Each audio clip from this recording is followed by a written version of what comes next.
Lions Rock Productions. This is Jay Moore. This is Greg Proops. This is Jordan Harbinger. This is Dexter from The Offspring. This is Nathan This is East. Sebastian Younger. This is Rick Marotta. This is Stuart Copeland. This is Mick Gillette. This is Andy Summers. Hey, this is Skunk Baxter. This is Gabby Reese. This is Rob Bell. Hey, this is John Leon Guerrero. Hey, and this is Pete A. Turner.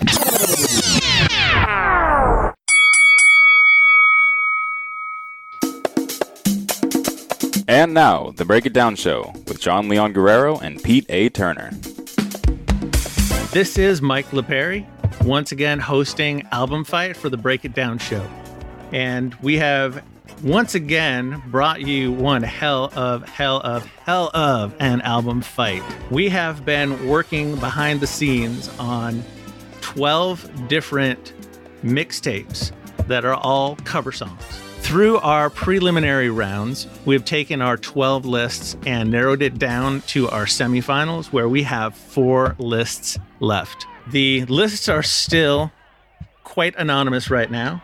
And in this particular matchup, we have List L going up against List G. List G started in the first round, did not get a bye. It went through 2 rounds and made it here to the semifinals, and the same with List L. So when you take a look at these, there are a lot of songs that are common throughout. Out of 120 songs across 12 lists, 78 were unique, and 42 of them appeared on multiple lists. Even within where we're down to on these two, we've got on List L, 7 that were only on List L, and 3 that were also found on other lists. And over on List G, we've got 4 that were individual and 6 that appeared on other lists. So we have a heck of a fight lined up. These are going to be songs a lot of you folks are going to be familiar with, but we're still doing our same song v song, round by round analysis. Hey, this is Pete. Real quick, I just want to let you guys know we are proud to announce our official support of Save the Brave, a certified nonprofit 501c3 with a charter of helping veterans with post-traumatic stress. Here's how you can help. Go to SaveTheBrave.com, click on the link on the website, and my recommendation is this. Subscribe. Give them $20 a month. You've got subscriptions that you can turn off right now that you're not using that are $20 a month. Swap that out. Get involved. Let's help these folks out. But we're still doing our same song v song, round by round analysis. Let's take it over to Phil for our corner call. Today's album fight is a 10-round mixtape semifinal battle between 2 playlists of cover songs. In the red corner, blending covers from greats like Aretha Franklin, Earth, Wind and Fire, and Led Zeppelin, we have Mixtape L. And the opponent in the blue corner, with classics from the Beatles, Jeff Buckley, and the Animals, we have Mixtape G. Let's get ready to ramble. Take it away, judges. Thank you, Phil.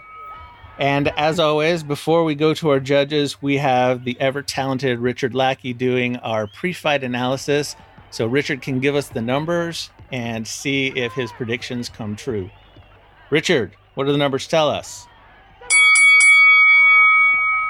Okay, here we are with the pre-fight for semifinal number 2. This is playlist L versus playlist G. Once again, we had one playlist come out very strong with 7 rounds against 1 round to 2 rounds tied. G comes out a winner, very similar to the last fight. It's pretty solid. I do not think it's going to be anywhere close to this, but as far as the 8 points number system, the average round is 5.0. Again, 5 is very good in that particular streaming format against, unfortunately, a 3.75. So while I think both fights are going to be close, I don't think they're going to be by these huge margins, but this one definitely looks like it's more one-sided than the other. So, prediction here, we've got playlist G coming out the winner. See you back for the post-fight analysis. Back to you guys. Insightful as always, Richard. And strangely enough, today Richard is multi-hyphenate because Richard is not only our pre-fight analyst, but he is also putting on the tuxedo t-shirt and is one of our judges today, the ever-talented Richard Lackie. I will introduce Richard first. Richard, what do you have to say about this fight before we get started? Well, it was interesting. Lots of great covers. When you're doing playlists, mixtapes, and cover songs, just playlists in general, you're basically taking greatest hits versus greatest hits. So the criticism is only with reaction to that particular round and those particular songs against each other in the context of the fight. All these songs are classics. Well, some of them. So if you hear criticism, it's just because we have to criticize. That's our job, is to judge. So that's what I got to say. Yeah, as Pete often says, cutting the baby when we have two great songs and we have to choose one.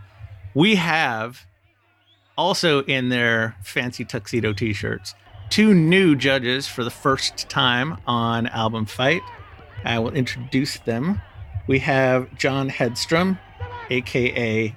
Hedstrom Bacon, or just Bacon. He is a self-professed avid scuba diver, sports fan, basement musician, and self-admitted music dork. He is also producer and co-host of Stucknut Radio, a monthly Periscope show on stucknut.com, which he will tell you a little bit more about. May I introduce Hedstrom? Hey guys, it's great to be here. Certainly appreciate the invite, and this shirt's fitting pretty nice, I gotta say. It looks good, which I can say because I can't see you. Definitely an honor to be here. Thanks for having me. Glad to have you on. You want to tell us 30 seconds, a minute or so on your podcast to let the audience know what that's about? A lot of people are familiar with the Jim Rome show, and our show is called Stucknut Radio. Why Stucknut? It's a long story. I won't get into it. The site is stucknut.com. It's run by a guy named Steve in H-Town. And since about 2007, the site started in 2005. 2007, we started Stucknut Radio. A bunch of us were spinning tunes. Some had sports talk and whatnot. So internet radio. Over the years, we just kind of amalgamated the three of us who are hosting now. It's Pool Doc, who's an admin on the site, Steve, and myself. And we run a monthly show the last Tuesday of every month through Periscope. So you can follow me at Hedstrom Bacon, or you can go to Steve at Stucknut, or at PoolDoc1, one or all of us. And basically we are a Jim Rome fan site, and we have a lot of Twitter interaction, and we do a little bit of interaction on the site. The site mainly is the archiver of the Jim Rome show. So we have something called a take box in there. It's all self-explanatory. So if you're interested, go to stucknut.com. Cool. And what are your thoughts pre-fight? This is a lot of damn good songs. Absolutely. And as a bit of a segue, the show that I used to do a show called Toonie Tuesdays. And I would just spin music through the Stucknut site. And every once in a while, one of my favorite shows to do was something called Covered in Bacon. And I would do cover songs. And why the bacon? Just basically when I signed up for Twitter, Hedstrom was taken, so I just added bacon onto it because everything's better with bacon. So I have a special affinity for these covers, and I really, really loved going through all of this. This is a lot of fun. It's a lot of work, but it's a lot of fun when you enjoy something like this. And some of these matchups, and we'll get into them, man, I hope people enjoy listening to our analysis as much as, I enjoy doing it, and I'm sure the others as well. Yeah, that's the thing. This is fun. We do it because it's fun. I will now introduce our third and final judge, Bobby Nachos. Bobby was raised in Dayton, Ohio, the birthplace of funk, and big into movie scores, Tolkien books, and a lot of other stuff he's going to tell us about. Bobby, what are your thoughts pre-fight? Thanks, Mike. I appreciate it. Well, this was fantastic fun. I was really appreciative of being able to be on this judging panel. I do have a confession. I rented this tuxedo t-shirt, so I'm going to have to take it back after this session that we have. As soon as I opened the playlists, I knew right away it was not going to be an easy decision. There's a couple of my favorite songs I couldn't wait to get to see how they would go up against, a different song where I haven't really done this format before. I was just really excited to do this. And as you said, I am a movie score aficionado. I probably listen to a playlist of movie scores daily at work. It's one of my favorite things about movies. And then in addition to Tolkien, I also love anything nerd. So I was pretty excited about all the Marvel news dropping yesterday. Yeah, me too. Would you say you love all things nerd? I would say all things nerd. Oh, cool. You'll fit right in this crowd. I am a comic book nerd in my spare time, which I have very little of these days. But we digress, and we have a fight to judge. So without any further ado, we will head to round one. Round one is You Make Me Feel Like a Natural Woman, Aretha Franklin, versus House of the Rising Sun by the Animals. Original artist, Carole King, arguably, for Natural Woman, and Tom Clarence, Ashley, and Gwen Foster, arguably, for Rising Sun. We will start this round with Mr. Nachos himself. Bobby, give us your assessment of round one. Oh, well, they started us out with a good one. It was fantastic to hear Aretha's vocals. There isn't much better than that. However, I did have to score the round 10-9, House of the Rising Sun by the Animals. House of the Rising Sun is one of my personal favorites. I'm sure that doesn't help. However, the song is just an amazing song. It's an old folk classic. Several people have done it. You may have heard a Bob Dylan version, but the Animals with Eric Burdon on vocals just wailing. You feel like you're sitting on a porch in Louisiana getting ready to drink up a big quart of moonshine, just rocking on a chair, and it just chills you to the bones. I think it's phenomenal.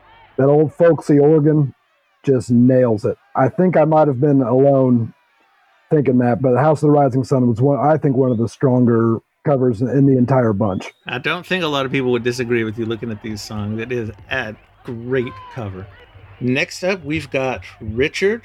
Richard, do you agree? I don't agree, but I will say this. This round was probably the closest round for me, and I will say this. House of the Rising Sun definitely has the cool factor. It's a fantastic song. I think you throw that song against almost any other song in the whole thing of covers, and it could probably win a round.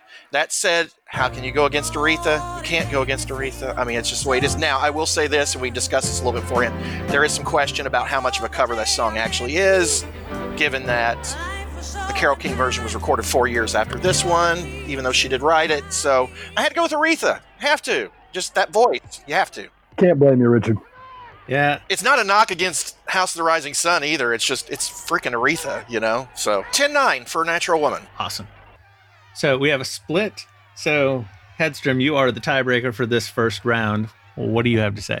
Yeah, putting me on the hot seat right away, the new guy, right? So, but I definitely have to agree with Bobby. You know, House of the Rising Sun, the 1933 original, it was kind of like a hint of bluegrass, even though bluegrass really started in the 40s, but it is a true cover song, and they transformed the song into the contemporary style of the time, which to me is an amazing job. People would actually sell their soul to the devil to sound like Eric Burdon. On the other hand, like Lackie said, Aretha Franklin, I mean, what else can you say? So this is a tough matchup. I had to go 10-9, House of the Rising Sun. Fair enough. As our primary host, Pete Turner, loves to say, sometimes you got a really close round and you have to cut the baby. You have to figure out what nit to pick to find a winner. We absolutely hate ties on Album Fight, and just to pre-warn you guys, if there are any coming up, you will be called a coward if you call out a tie. Round one is not a tie. Let's move on to round two. Where this comes out, we have Shaky Ground by Fishbone, one of my personal favorite bands, originally by The Temptations, versus Twist and Shout by the Beatles, in the style of the Isley Brothers. I don't think the Isley Brothers were the first artists to record it. So we have another tough round ahead of us. Hedstrom, you start up this round. What are your thoughts? Round two here. I really like this matchup. Initially, when you look at it, you're thinking, man, you're going up against Twist and Shout with the Beatles. And yet, Shaky Ground, the original Temptations tune by Fishbone, these guys just nailed this. This is a classic case of just straight up musicianship, and a band that I was originally introduced to back in the 1991 when Sunless Saturday came out on MTV, the reality of my surroundings. And they were kind of thought of as like a, who knows what, a ska, alternative, hard funk band. Like nobody really knew what they were. But when they took this song and just transformed it. Just an amazing job. So it definitely made me really, really think about this one. Now, Twist and Shout, it fits into that special group that, people say, hey, is this the original version of this song? And many people think that way. You're right, the Isley Brothers wasn't the original, but the Beatles, I read somewhere where Paul McCartney actually thought that originally that this was written by the Isley Brothers. There's a great thing, and I won't get into the whole recount of it, but if you look at the Beatles Bible, there's a great recount of how the song was recorded. It was an end of the day thing. John Lennon, just that raspy voice. They waited till the end of the day to do it because they knew he was going to blow out his voice. I believe it was like maybe a couple of takes.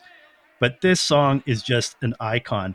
And just lastly, just to add in there that when they did that famous Royal Command performance, that intro, when he says, the people in the cheap seats clap your hands and the rest of you just jiggle your jewelry, just amazing. So I had to go 10-9, Twist and Shout, but many, many props to Fishbone for just doing that Temptations Shaky Ground justice.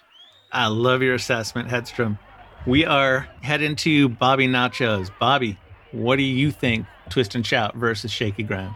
This was a fun round to go through, and I was very tempted to go with Shaky Ground, but I did go 10-9 Twist and Shout. That might hurt my Dayton roots. And for the record, if you're in Dayton, they have just opened up a funk museum that I have yet to be able to attend. I think it just opened last year, but that will be on my list here soon.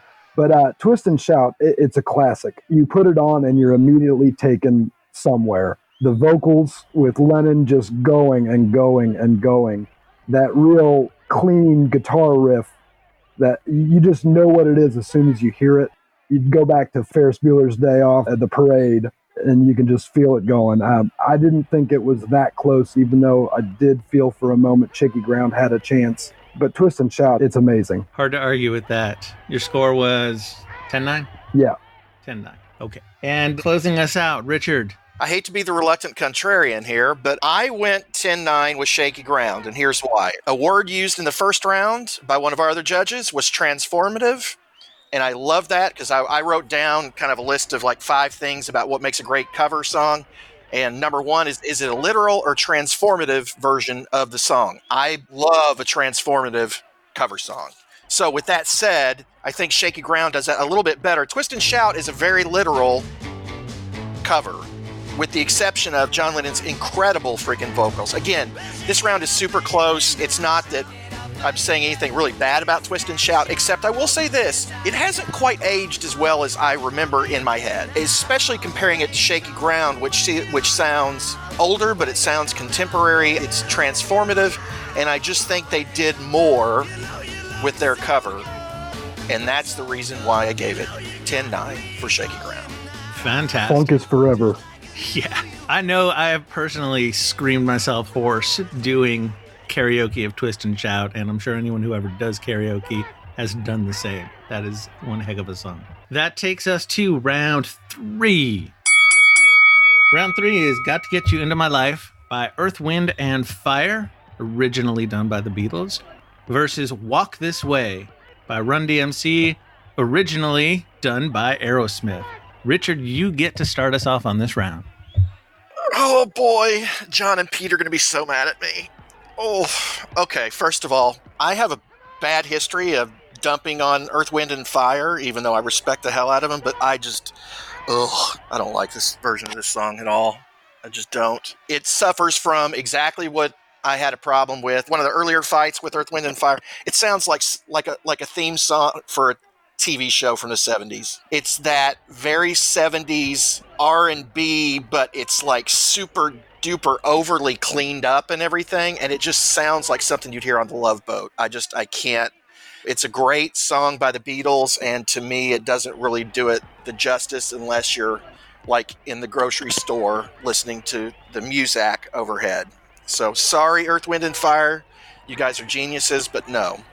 Walk This Way, on the other hand, I could accept someone questioning if cover song can have the actual band who did it on there, but it's in this fight.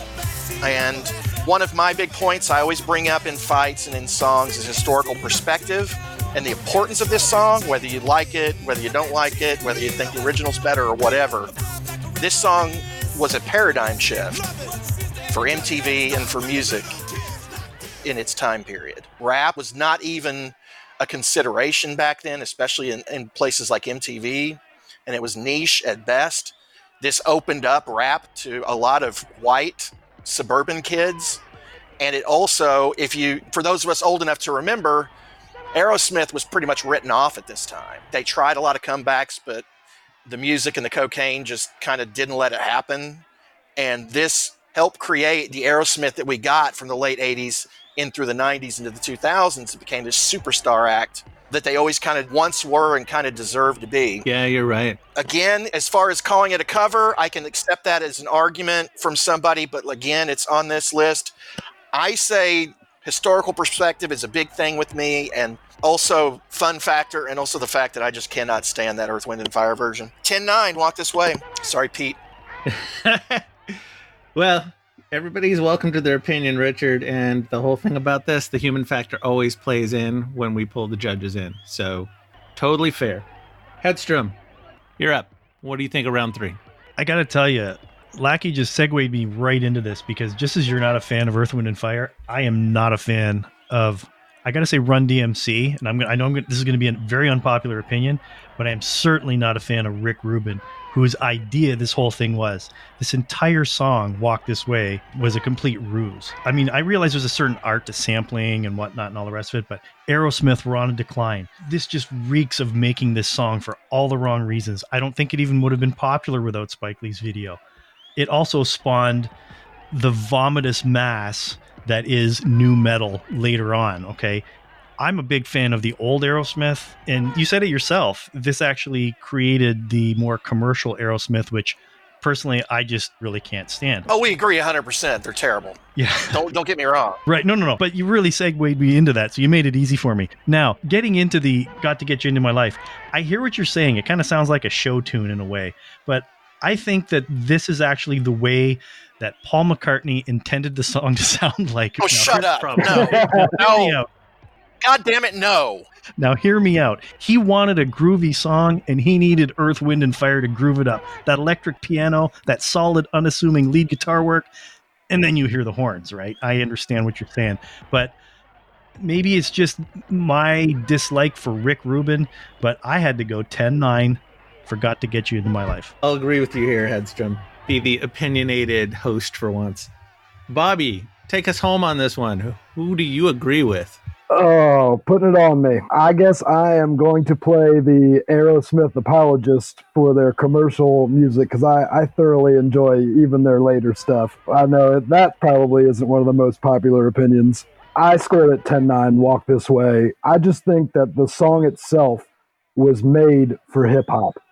That guitar riff just blowing out your ears, that beat just going and going and going, and just to hear them, I mean, it was meant for rap hip-hop. I like the original version, but this is one of those where when I hear the cover version, I am very pleased. And I think the video is one of those things, that's one of the earliest things I can remember seeing on TV. You know, I'm 35, so this came out a little bit earlier than my time, but I can still remember seeing the video and just seeing, I almost understood how important it was that you had the Run DMC on the one side and then Aerosmith on the other, and just the literal and metaphorical barriers that it was breaking down. So I got to go with Run DMC here, and to go with Lackie, I like Earth, Wind & Fire, and this just isn't one of their best. I had to listen to it a couple times. Am I missing something? And you're right, it feels like music.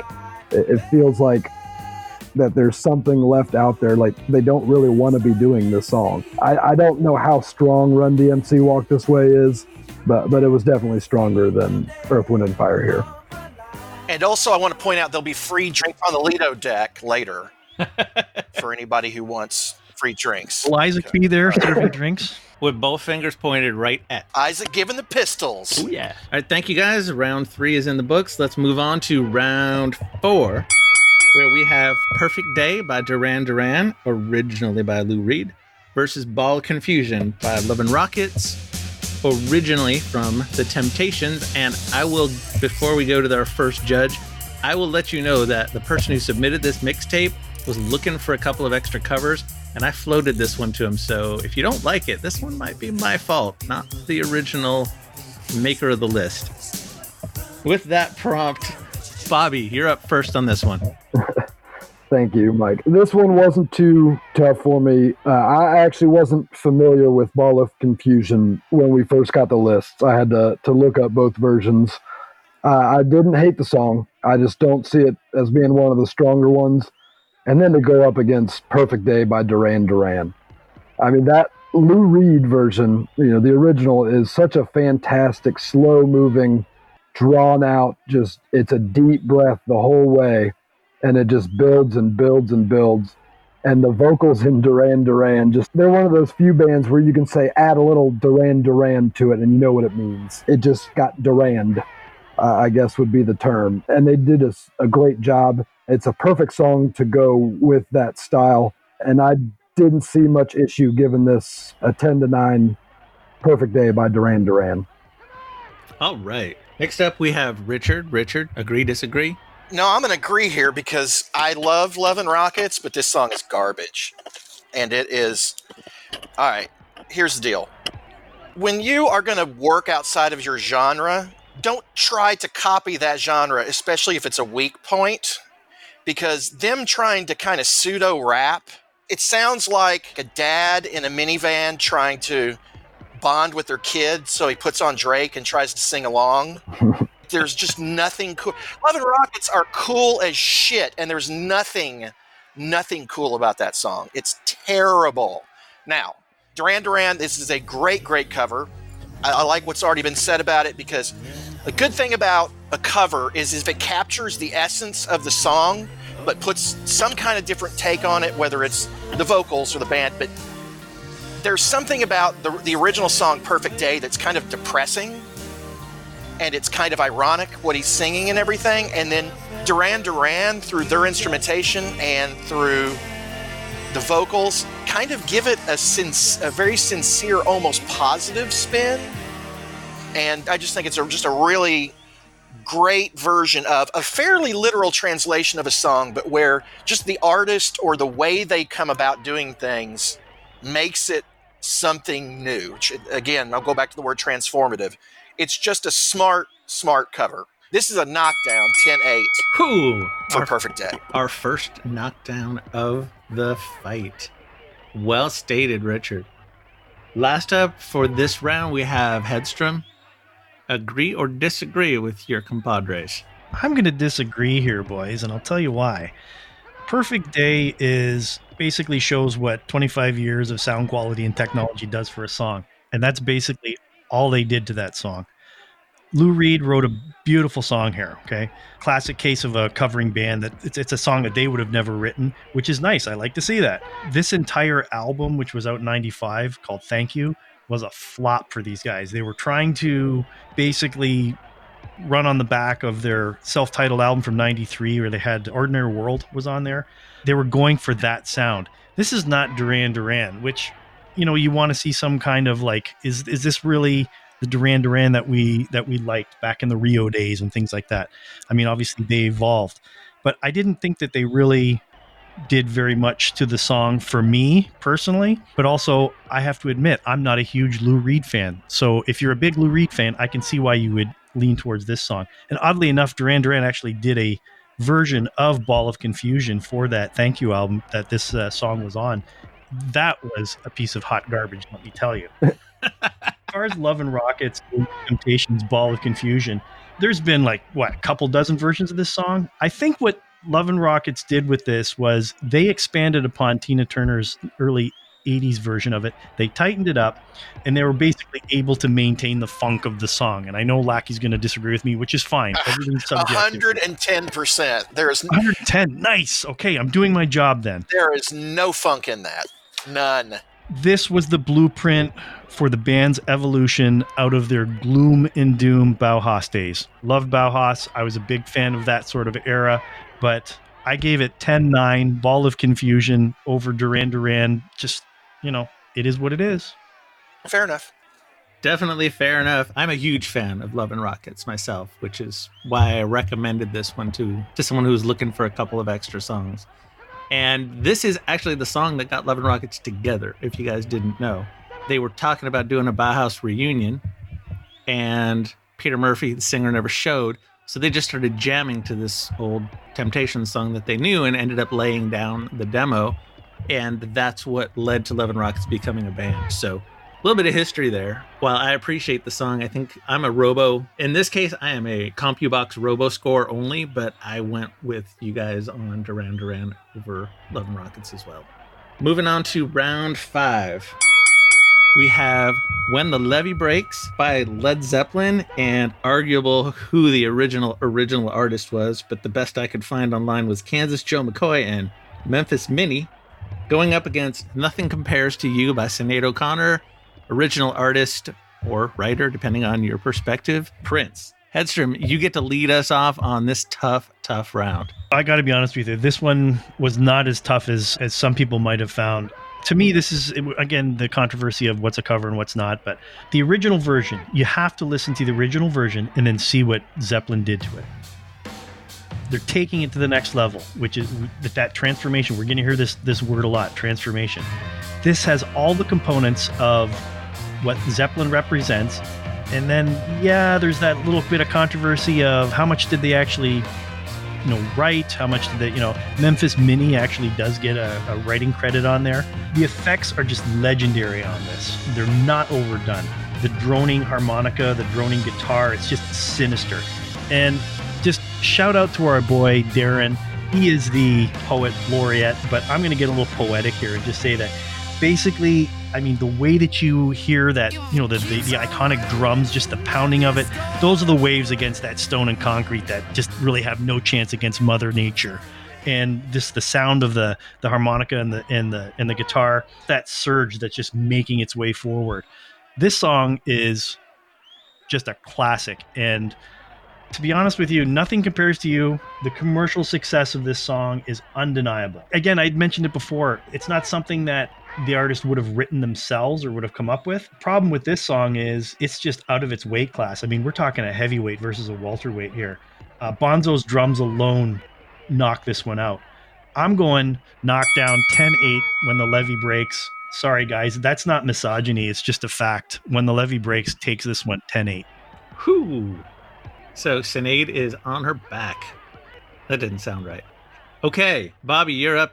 I am not going to be near as critical of Nothing Compares to You. I think that is an absolute beautiful song, start to finish. I'm a big proponent of build in song. You start out with something and you build and you build and you build. And cover aside, question of cover aside, I think it's a fantastic song. And she kills it. She absolutely nails it. But like Hedstrom said, you're going up against a grade A heavyweight. When that song opens on the drums, Bonzo just killing it. And then you just hear that harp come in. It is absolutely breathtaking. It harkens back to the Trolls marching on Minas Tirith and the Return of the King for my Tolkien fans out there. Look at you. Look at you. That's beautiful. Oh, it absolutely. It is just, it's chilling. You literally can feel your bone vibrating in your forearms and your knees. It is absolutely unbelievable. And then Robert Plant, arguably the greatest frontman ever, just absolutely going to town. Top to bottom, it's just a fantastic song. That's a top 5 Zeppelin song for me. And to go up against Nothing Compares to You, Sinead, you ran into a brick wall there. 10-9 When the Levee Breaks. Fantastic. And before we get to Richard, I've got to say When the Levee Breaks is one of my favorite songs of all time. And it really sounds like Bonham is using tree trunks to hit those drums. Swear, that is one of the strongest beats ever. No, it's a great story about the way that they recorded those drums. Apparently, Bonzo had just received those drums, and they were in the manner that where they were. They basically placed it up so that they could get that echo effect, and just it's a great backstory. So I won't get into it, but you can, if you guys look it up if you're into that sort of thing. Excellent story. Absolutely, I've heard it too. It's worth looking up, and if we have time at the end of the show, depending on how our runtime goes, we can go into it too, if we have time. So, Richard, let's hear your analysis on round 5. Okay. Everyone knows, if they've been listening to this show, I am the biggest advocate for the fact that Led Zeppelin is the greatest band in the history of rock and roll. I stand by that. They are the top. Okay. That said, I did not go with them this time, or I did not go with them in prelims for a very specific reason. All right. This is a great, great, great song. Bonham is a fucking god. This is fantastic. I don't know if it's one of the top 5 songs of Led Zeppelin, but I am in no way saying anything bad about this song, with one exception I'm going to give in just a second. But when it comes to covers, and we're judging covers here, one thing that's really important to me is, can you hear the songwriting in the new song? Like I've always said, to find a great song, listen to a cover. And the cover will present the songwriting to you. And this is a great example of it, because the Prince song, to be perfectly honest, it came up in an earlier fight. In fact, an earlier mixtape fight, the Prince version, did not care for it. But the kernel of the great songwriting is heard in Sinead O'Connor's version. In fact, so much so that you'd be very hard-pressed, unless you're a diehard Prince fan, to even call it a Prince song. Okay? It's one of those things, and Pete and I have talked about this too, that when it comes from the perspective of someone of a different gender, it completely changes the message of the song and the power of the song. And her vocals on this are stunning. And the emotion in this is believable and palpable. And if you're going to make me go Led Zeppelin versus Sinead O'Connor, it's Led Zeppelin 99.999999999% of the time. But this is one time when I just think Sinead's got them on this. And here's the main reason why.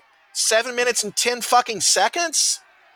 This song, look, that's the version I want to hear live, but as a recording, it gets a bit much. When you're telling Led Zeppelin that they're being a little bit overindulgent, you know something is overindulgent. So that's, and it's a very small nitpick because I love the song, and you're right, the drums on this are like nothing in music, and they are the greatest band.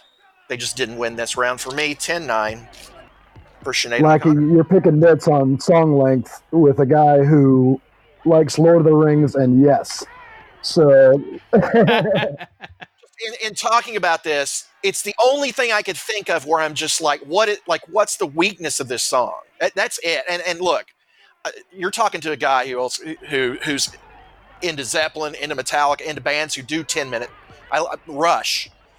Give me a whole album side. I don't have a problem with that. It's just when you compare the two songs, you want Zeppelin to be overindulgent. Let's not kid ourselves here. But that's, if you're going to nitpick that song, that's really the only weakness of it. In fact, it's part of kind of the theme of the song, but it does kind of drone on a little bit. Just a little bit. But like I said, if I'm sitting there live, I want to see that version. It almost sounds like a live recording more than it sounds like a studio song. Yeah, and the close rounds are the best rounds, because that's exactly what we end up having to do, is you have to find that nit to pick in order to come up with a victor, because ties are for cowards. Having said that, it is time for us to pass our halfway point here and move on to round 6. But before we go to our first judge, I'll just do a quick summary. That we are pretty dead even at round 5. No one list is more than a point ahead of the other on any scorecard right now, so it's anybody's game. Round 6, we have I Fought the Law by The Clash, originally from the Bobby Fuller 5, versus Mrs. Robinson by the Lemonheads, originally by Simon and Garfunkel. Up first this round, we have Richard. All right, here I'm going to go up against one of my favorite bands ever, and that's The Clash. Hey, this is Pete A. Turner from Lions Rock Productions. We create podcasts around here, and if you, your brand, or your company want to figure out how to do a podcast, just talk to me. I'll give you the advice on the right gear, the best plan, and show you how to take a podcast that makes sense for you, that's sustainable, that's scalable, and fun. Hit me up at pete@breakitdownshow.com. Let me help. I want to hear about it. All right, here I'm going to go up against one of my favorite bands ever, and that's The Clash. But I think we're going to go back to the word transformative. I think while it's a great version of the song and it's got great energy and everything, I feel like The Clash it's a little bit more literal of a translation. It's obviously a song that was important to them, and also it weaves itself into their politics and everything, and I get that. But to me, it's a little on the nose, a little bit, not look, I love the Clash, don't get me wrong. Mrs. Robinson by the Lemonheads is one of those kind of transformative covers that speaks to the original song very well, but also has a different tone and context and perspective. Like, the 90s were a big time for these alternative or grunge or whatever, however you want to qualify bands, for doing covers of songs from the 60s and 70s and stuff. And this is kind of the early part of this, because I've got some detractors later on, but it's got this kind of hipster irony to it that the original song didn't have, but it still is enjoyable as original song. I think it swapped genres really well, but still kind of feels like the original song. I just think it's just a better cover. And also, this speaks to my age, too, because it's a very kind of college-centric song, and this is right around when I was in college and in professional school and everything. So it may speak to me more than it does, say, somebody a little bit younger, kind of remembering the state of music and remembering Simon and Garfunkel from the 70s, and then hearing someone do what I think is a very kind of cool cover of a song that's a little kind of nerdy. And I just dig it. So 10-9 for the Lemonheads. Awesome. Cool. Hedstrom, your thoughts? Yeah, another great battle here. I mean, this was a toss-up. I had to listen to both of these songs a couple of times just to really get a good feel for them. I was very, very familiar with both songs, plus the originals, of course. Lackie just hit it right on the head. I don't want to repeat exactly what he said. There's really a lack of transformation in the Clash. As a bit of a side note, to be honest with you, to make this battle a little more interesting for me, I would have liked to have heard a Marshall Crenshaw version of this song. For those who aren't familiar with Marshall Crenshaw, he's basically, a lot of people call him a Buddy Holly clone, and I believe the Crickets did a version of the song as well, but there's not enough change in there for me. And I think with the Lemonheads, they up the tempo of the song, and for me, it's kind of like a happy grunge song. It's a bold statement to go after a Simon and Garfunkel classic like that versus, say, a 50s one-hit wonder. So I'm basically echoing Lackie's sentiments at 10-9 for the Lemonheads. Bobby, take us home on round 6. Alrighty, we're sweeping here. The Lemonheads, it's a really fun song. And like, kind of going on top of what Hedstrom and Lackie said, you transform the song, and this, they were able to transform the song while keeping the same feel. Mrs. Robinson's it's a happy song. It's a upbeat, it makes you smile. And the Lemonheads version does just that, just with a little bit more distortion in their guitar and a little less technical playing. The little wah-wahs that they have at the end of each of the verses, the lead into the chorus, they just hit it right. The Clash, it was good, but I think everybody else said it was basically the same song, which I was pretty surprised. I hadn't actually listened to this song too often by the Clash, and I expected a little more out of it, a little more Clash. Kind of funny to think that, my age, the Lemonheads would be considered a punk cover. In the late 90s, early 2000s, a lot of the newer punk bands were coming out with the covers, like Lackie said. And then you go back to a band like The Clash, just didn't punk it enough. 10-9, Mrs. Robinson. So our first sweep. Moving on to round 7. We have an appearance from Pulp Fiction here. We've got Girl, You'll Be a Woman Soon by Urge Overkill, originally by Neil Diamond and made popular by the famous movie Pulp Fiction. Going up against Hallelujah by Jeff Buckley, originally by Leonard Cohen. Bobby, you are leading us off in round 7 here. This was a heavyweight battle for me. I absolutely love the Urge Overkill, Girl, You'll Be a Woman Soon. Absolutely love it. It just has that Western feel to it. It just keeps you going on and on and on. But man, Jeff Buckley, I'm speechless at that song. If I were picking a number 1 song from any list, this is it. And if it wasn't going up against a strong song like Girl, You'll Be a Woman Soon, it could have been 10-5. I just think the Jeff Buckley version absolutely just nails the feeling of that song. I keep talking about build, and there is not a song that starts out as soft and easy as it is, but with just a huge feeling of sorrow the entire time. And then when he ends it, I mean, I wrote down in my notes the actual lyric, it's a cold and it's a broken hallelujah. It takes your breath away. It's unreal. and Jeff Buckley. Talk about your perfect match for artist and song. Gone Too Soon, Jeff Buckley. 10-9. Hallelujah. Great assessment. Thank you for that. Richard, you're up next. We are in agreement, and I will say this. First of all, this is actually Buckley covering John Cale's version of a Leonard Cohen song. That's just through a little research, I found that out. There's also going to be people that are going to argue the Rufus Wainwright version versus the Buckley version.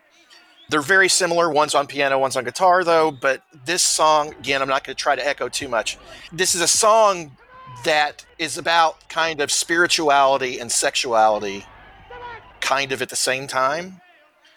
And that voice and the way the song is composed it's just, the word I put was angelic. It's fitting for the themes of this song. It is, like he said, it's a perfect performer covering the perfect song. It is also a case of where a relatively literal translation of a version works. And it's because of the sincerity of the performance. It just oozes that sincerity. As a lot of you may know, I'm a huge movie nerd. So the fact that we've got this song that made so famous by Pulp Fiction would probably fare better in another round against another song. It's a great cover. It's another continuation of the 90s grungy alternative bands covering 60s and 70s songs. This is one of those that works. It is a great cover. In fact, I would probably argue maybe a little bit better than the Neil Diamond version, but it is up against one of just the most perfect recordings that you can come across. Jeff Buckley, 10-9. Great. Thank you, Richard. Closing us out, Hedstrom. Is it going to be a sweep again? Well, I got to tell you, these guys are hitting it right on the head on that. When you have an iconic song like Hallelujah and you're going up against it, you've got to have some kind of punch. Girl, You'll Be a Woman Soon has that punch. The fact that I believe the singer's name's Nash Cato from Urge Overkill, guys correct me if I'm wrong, for him to take on just a massive vocalist, like, you know, the songwriting alone, but the massive vocalist that Neil Diamond is, that's huge props for that.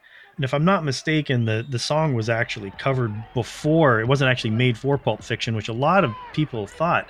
It was actually recorded beforehand, and then Tarantino picked it up and put it in the movie, and that just takes it over the top, right? That's what he does best. Yeah. Just amazing. I mean, it's amazing how it just elevates that song. It's pretty much a straight ahead cover. But like Lackie said, it actually is better than the original. So that was tough. But when you're going up against this, this is a juggernaut. Hallelujah is a juggernaut. And it is a classic case of the cover of a cover, Cale's version. Leonard Cohen's original version has a lot more instrumentation in it. There's a lot more going on in the song. But when you break it down and basically you just have a guitar going on, it's just beautiful. There's no other word for it. It's beautiful. Critical and popular acclaim. I mean, how do you deny a song that's been included in the Library of Congress National Recording Registry? This version, not Leonard Cohen's version, not Cale's version, but Jeff Buckley's version. 10-9. Oh, and if I can jump in here to go one degree further, there is a pretty solid cover, which is Bon Jovi covering Jeff Buckley's version. Before we finish this roundup, I'll mention a couple more things these two songs have in common in context of the cover song mixtape matchup. Number one, researching to kind of look for the most popular internet chosen covers. These two songs were on multiple top 10 lists. And the other thing they have in common is in each case, these are the only appearances on all 12 lists for these two songs. And then they go up against each other in this round. So what? Wait a minute. Well, minor correction. This version, Hallelujah, came up. Yeah. Rufus Wainwright. Yeah, version. Rufus Wainwright's version came up in a couple others, but Jeff Buckley's only came up in this list. Yeah. Pretty amazing. One heck of a round for us to have to do, and just kind of odd that they were only chosen for these two lists. That takes us to round 8, where we have Ziggy Stardust by Bauhaus, originally by David Bowie, going up against The Man Who Sold the World by Nirvana, also originally by David Bowie. So we got Bowie v. Bowie in this round. really interested to see how this one turns out. Talked about this in the pre-fight quite a bit. Hedstrom, you get to lead us off on the Bowie v. Bowie round. Yeah, the Bowie battle, as we called it. Beautiful. So basically, this one was not as difficult as I thought it was when I sat down and broke it up, because the Bauhaus version of Ziggy Stardust, back like what we were saying about the Clash with I Fought the Law, this is a note-for-note pop grab. I'm sorry. It's a little bit faster than Bowie's version. It's solid, but there was nothing really changed in the song. To me, it literally sounds like a more modern version of what Bowie would have re-recorded, as some artists do when they re-record their songs. On the other hand, The Man Who Sold the World, some people like it, some people don't. I thought that the fact that Cobain's kind of breaking the rules by putting some distortion on an acoustic guitar in an unplugged performance, to me, that's kind of cool. It elevated awareness to the original song that people may not have known. During the performance, the cello that they added, I think her name was Lori Goldston, that played cello in that version, and the fact that it's a live version. When something is performed like that and it's performed live and it's performed to that standard, that gives me a little bit more of a boost when we're talking about covers. I also found it interesting that he actually announces it as a David Bowie song after it's done. I don't know if that's significant or not, but to me it is. I got to go 10-9, The Man Who Sold the World, Nirvana over Bauhaus on this one. All right. Bobby, you're up next. How do you feel about Bowie v. Bowie? Is Bowie going to win, or is Bowie going to win? Bowie beats Bowie. Amazing. I think Hedstrom pretty much hit the nail on the head with the Bauhaus version. It's a good version. It's Ziggy Stardust. I mean, I had to make sure that I had the right song loaded till I, was really paying attention, because it is pretty much a note-for-note version. Then you go to The Man Who Sold the World, and Cobain, he just has this feel about him. His vocals, his guitar playing, which technically isn't the greatest, but it just fits, his style. And this album was amazing. I mean, listening to the song again makes me remember how good Kurt Cobain actually was. It just nails it. And I love the Bowie version, absolutely love it. And he just kind of slows it down a little bit and just gives it that grit. We'll see with a song that I love later. But yeah, Man Who Sold the World, 10-9. It wasn't that close. Okay, Richard, take us home on this round. I agree with the boys on this one. Ziggy Stardust is a more literal, and it's funny. I almost written down the exact same thing. It's more literal, kind of modern version of the song, but The Man Who Stole the World is, they completely transform the song, and this song might be the song that grabbed the attention of the non-Nirvana fan when this came out. In other words, the people that weren't interested in hearing them do Nirvana songs, but then they hear that and they go, oh, wait a minute, and then turn to Nirvana after that. For me, when I think of Nirvana Unplugged, which is an iconic album, this is the first song that I think of. Not even one of the Nirvana songs, just this song, something about this performance, taking a song that at the time was not very well known at all. That's the reason why I said this is a Bowie song after it, because people probably didn't even know. This is a relatively obscure Bowie song. And this song, to me, kind of defines that album, that recording or that performance. I just think it's also probably the definitive version of the song, even over Bowie. And I know it sounds sacrilegious to say that, but this was one of those lightning in a bottle situations where a band takes a song that you probably would never think of and turn it into something completely different, yet respect and pay homage to the original. I just think it's great. 10-9 for Nirvana. I agree, Lackie. I think it was different, but it still had the same feel as the Bowie song. They changed it, but you still felt the same way listening to it. Yeah. Right. The tone is almost exactly the same, even though they don't sound anything alike, but the tone is there. Yeah, Bowie added it back into his set list after Nirvana did this Unplugged in future tours, because the popularity just jumped up. Let's face it, the only person that can beat Bowie is Bowie, so, Yeah, fair enough. You might be right. But I'm sure, Richard, even if you're not right, you think you're right. I always know I'm right. I mean, come on. All right, we have round 8 in the books. This takes us to the penultimate round. We will kick off round 9 with Hello, I Love You by The Cure, originally by The Doors, versus Last Kiss by Pearl Jam, Debatable who the original artist was. I've got Wayne Cochran. You guys might correct me during your commentary. I know Richard has an opinion here, and luck of the draw, he gets to start us off this round. So take us away, Richard. All right. You know when you're at a concert and you've had the opening act went a long time. You pre-tuned at a bar earlier, and you've been drinking, and it finally comes to that song where you know you can get up and take a piss because you don't want to listen to it. That's pretty much sums up this round. This is a fight of which is the best of the worst here, and I'm sorry for the people who made these lists. If you love these songs, I apologize, but oh boy, was this the weakest round. Ugh. The Cure, stay in your lane. Don't try to be the Doors. You can't. As Pete Turner once very intelligently told me, it's very hard to cover the Doors, and the Cure have proven that. This version is terrible. It's just bad. And it's obviously, this is the problem with the 90s covers of 60s and 70s songs. It just got to be where they just threw a band in and said, hey, play this song. They're like, okay, we'll play it. And this does not sound like the Cure. It's not playing to their strengths at all. It's a weird, overly optimistic sounding poppy song that it's bad. And then, to be perfectly honest with you, it's up against a fairly forgettable Pearl Jam song too. I don't hate Last Kiss, but listening to it, I realize I don't love it either, really all that much. And I'm a big fan of Pearl Jam, but to me, it's always been a weird kind of that 50s doo-wop with the Pearl Jam sound is strange. And both of these, I think, are an issue of bands playing songs that don't fit to their strengths. So reluctantly, since it's a 10-round must, I must give 10 points to Pearl Jam on this. They don't really deserve it, but the Cure sure as hell don't either. So 10-9 for Pearl Jam. Fair enough. Hedstrom, you're up next on this one. Very tough battle, which really shouldn't have been. I was actually thinking, and then listening to Lackie just now, I was wondering if maybe Pearl Jam did Hello, I Love You, and The Cure did The Last Kiss, and maybe there would have been a better battle. That's awesome. That's perfect. Oh, my God. Robert Smith gets all of his multi-effects pedals and just adds some droning and whatnot to the, and just adds a whole lot of just dynamic range and mood to the song that wasn't there. And then you get Eddie Vedder and his boys just blasting out Hello, I Love You the way it really should have been.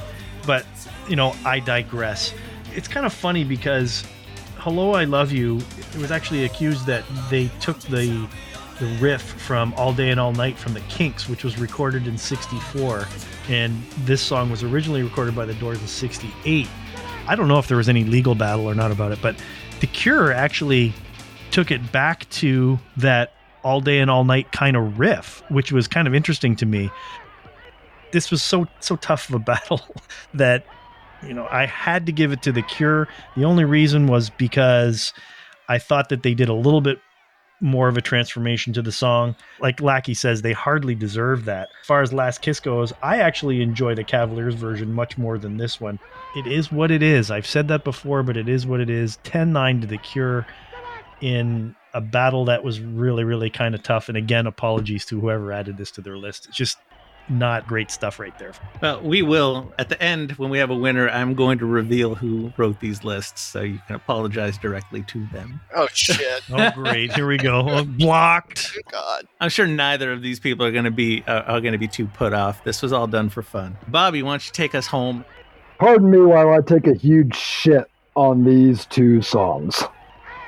Oh my goodness. And mind you, let me start this by saying I'm a huge Doors fan. My dad loved the Doors. That was one band with them and Zeppelin. They were the two bands that he pretty much said, you should like these two bands. I listened to Hello, I Love You, and I'm not a big Cure fan, but that just wasn't it. And then Pearl Jam, Last Kiss. I remember hearing that song when they brought it out, and I liked it. But as Lackie had said before, this one did not age well. Eddie Vedder does not sound great on it, and it doesn't fit the profile. As Hedstrom said, this could have been swapped covers. This reminded me of, I used to be a huge WWF fan back when I was younger. We'd watch a pay-per-view, and they would start out with the Brooklyn Brawler versus Red Tyler, the go-to-the-bathroom match, if you will. It was hard to give it anything. I gave it 10-9 Last Kiss by default. Okay, that takes us to the final round of this fight. Round 10. Where we have Where Did You Sleep Last Night by Nirvana in the style of Leadbelly. This is an old folk song. And that's going up against Hurt by Johnny Cash, originally by Nine Inch Nails. And we picked a really tough matchup to end this fight. Bobby, you get to lead us off here in the final round. Great. That'll leave me time to filibuster so Lackie can't answer. This was a really, really, really tough battle. I listened to these two songs 3 or 4 times yesterday morning, and I probably changed my score twice. I could not get a good read on it. If there was one that I was going to give a tie, but I ain't no coward, this would have been it. I just absolutely love the wailing and full emotion that Kurt Cobain gives. Not to say that Johnny Cash doesn't, but Kurt Cobain just gives feeling to that song, and it is very similar. You know, it doesn't have the old folksy feel. It has a much cleaner and distorted feel than the original. But that emotion when he is just screaming at the top of his lungs, I mean, that hits me. That was the kind of music I liked. I love the Leadbelly version. I had to give it 10-9. Where Did You Sleep Last Night? Nirvana. And also an aside, that it's off that Unplugged album too, which they gave it an extra point in my book. Yeah, you have to pick nits when we've got two great songs going up against each other. Well spoken. Well said. Richard, you get the middle assessment in the last round here. I better make a good argument because I know Hedstrom's going to come in and just try to destroy everything I say. So, probably the second most iconic song from the Unplugged album. And again, not a Nirvana song, but this is one of those songs where you just kind of remember it. It is an excellent song, and it is an excellent cover. But Johnny Cash's Hurt is what defines a great cover. And just hear me out. Okay. You take the Nine Inch Nails song, okay, which is this electronic, angry, emo, whiny, but good song. But the tone of it is this kind of emo dude who just hates life and I want to hurt myself. It just sounds like, it just comes off as that kind of whiny dude who just, you know, daddy's not giving him enough from his trust fund and stuff like that. And then you take Johnny Cash's version and in the perspective of where he is in his life. And this song is very much about aging and a man looking back at their life at the end of their life. And while he didn't write these words and while he just merely did a cover of a song, the perspective on this radically changes. And then you've got two people that couldn't be more different in Johnny Cash and Trent Reznor. Yet he is taking the songwriting, making it completely fucking different, tonally different, and also context completely different and making it something new. And I would argue something even better than the original song. This is where, and I know Hedstrom's going to kill me. This is where Rick Rubin is a genius in that he knows how to take something and fit it with another artist in ways that people haven't figured out yet. And I just think when it comes to what a cover is and what a cover can be, you talk about transformative. Watch the video for that song where it's Johnny Cash as an old man. And you can just tell the hurt in his heart. And he's tired and old. And just the words of the song, while not written for him, just seem perfect. 10-9 for Johnny Cash on this one. It was still a close round, but I think it's an easy 10-9. Well, the assessment, Richard, is completely fair. And with two damn good songs, it can go either way. That is a fair assessment. I don't think you were being unkind. Hedstrom, take us home. So I don't want to repeat what guys are saying, but it's kind of funny with Where Did You Sleep Last Night, how popular it did become and just the delivery. As far as interpretation, you can't give Cobain credit for interpretation of the song because Mark Lanigan from the Screaming Trees actually introduced him to the song and recorded the song in this style in 1989 with the screaming at the end and everything. But you can give Cobain credit for the delivery of the song live. And I said it before when we were talking about The Man Who Sold the World. He delivers it live, which was really not his strong suit. I mean, the man, everybody knows the story. I don't have to wax poetic about it. The man did not want to be a star, and he didn't really care for performing live and whatnot, but the way that he does this, I mean, covering a cover. We gave credit to Hallelujah because of what Buckley did covering Cale's version of Hallelujah. He elevated the performance of it, not the interpretation of it. Now, getting to Hurt, I've got a bit of a conspiracy theory going on here. I think this is a reverse cover, and I'll tell you why.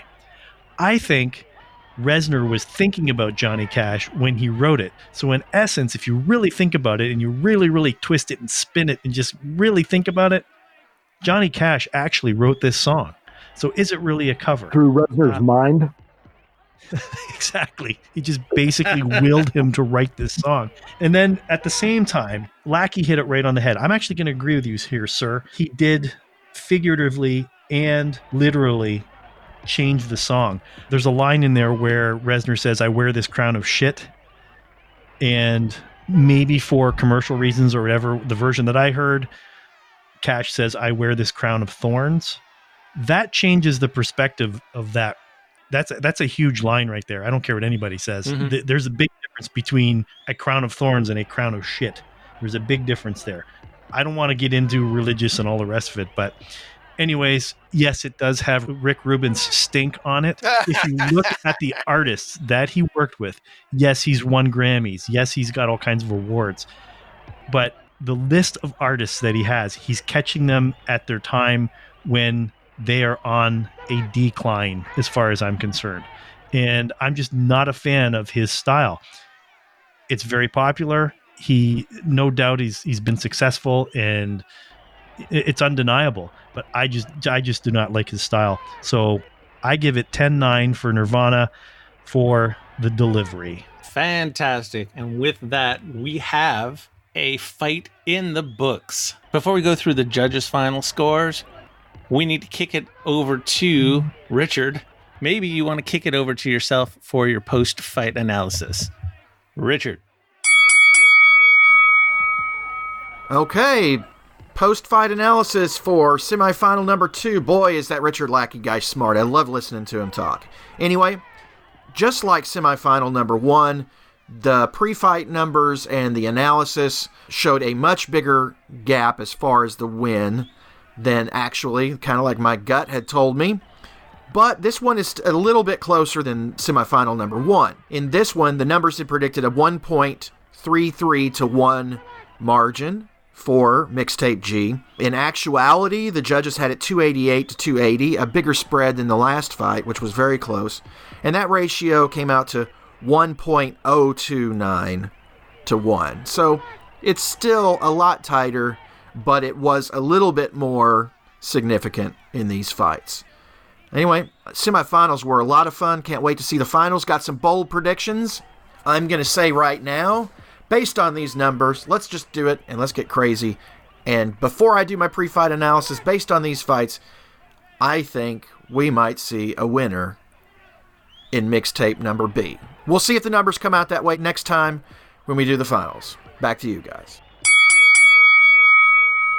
Thank you, Richard. And these mixtapes are always really hard for the numbers. I agree. But we do have a winner, and we have a unanimous winner here. I will now reveal the people behind the mixtapes themselves. Our winner is Corey Farley with List G, taking it to yours truly, Mike Lipari, with List L. That's right. This was my list that went down in flames. Oh, I knew it. That hurts. I judged this another round, and I'm sorry, Mike. I'm sorry, dude. That's okay. I've got thick skin, and I knew some of my picks were going to be my picks, that I like the songs, and maybe some other people might not. We have a clear winner here. Bobby went 97-93 in favor of Corey's list. Richard 96-93, also in favor of Corey. The closest one was Hedstrom with a really close 95-94, but also in favor of List G. So List G will move on to our finals. And List L gets the consolation prize of, yeah, made it to the semis. I will real quickly go through. Awkward. Hedstrom, what are your thoughts post-fight here? What really did it for List G that took it over the top? Oddly enough, even though List G does have that stink of Rick Rubin on it, I would say it's a nice eclectic list. Overall, you're looking at the list, there's some songs that are just iconic and really, really take it over the top. House of the Rising Sun, Twist and Shout. It's kind of funny too, because when you're listening to my comments, you probably would have thought that I was actually going with List L when you listen to my comments and when I look at my notes. But no, just a solid list, and excellent job. Corey, good job. Yeah, looking forward to seeing how this goes up against the final from the other semifinal round. Richard, what are your thoughts here post-fight? Sorry about that comment in the email. Okay, to be perfectly honest, we have to sit there and we have to, I already kind of said this, we have to differentiate and we have to nitpick and stuff like that. I would listen to either one of these playlists at any time happily. They both contain great songs, with only a few exceptions, and really one of them being the round where you scored a knockdown, Mike. It's not like there's really bad songs on here. It's just when you're having to compare, in some instances, iconic songs versus lesser iconic songs, you just have to differentiate. I mean, I'm sitting here dumping on Led Zeppelin, for God's sakes. I'm dumping on Johnny Cash, for crying out loud. What the hell is wrong with me? Right. So, hell, Aretha Franklin lost. Yeah. Yeah, Aretha Franklin lost, for God's sake. So that just shows, it just depends. And I will say this, listening to it the second time, I like this playlist a lot more. I will say that. I really responded to the playlist that I scored over it in previous rounds. It did not win, though. So you proved, Mike, that you were onto something. So while it's very rare, I will admit I was wrong. Whoa. Hallelujah. I'm glad we have that on tape. Take us home again, Mr. Bobby Nachos. What was your thought on your first album fight and why G won? This was so much fun. Like everybody said, these are the hits. There's no bad round, except for 9. They're all good songs. G just hit the punches when he needed to hit the punches. Start out, I think they had the top 2 songs in the whole battle, with Hallelujah and personally House of the Rising Sun was up there. But then on the other side, L hit you with When the Levee Breaks.